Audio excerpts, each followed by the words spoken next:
How to update inventory in Shopify. To do this, we have to go to the left-hand side here and we go to products.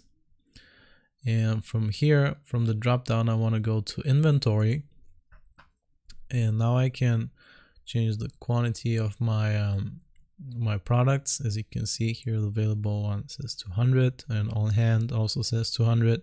So right now this one says unavailable, which means it's not available for sale or committed to an order for now.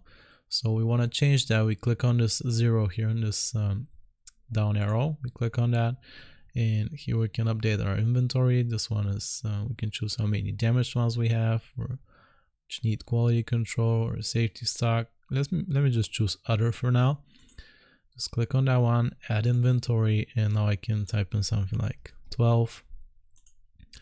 And as you can see, the on hand one changed to 212. And like that, you can update your inventory in Shopify. I hope this was useful. Remember to like and sub, and I'll see you next time.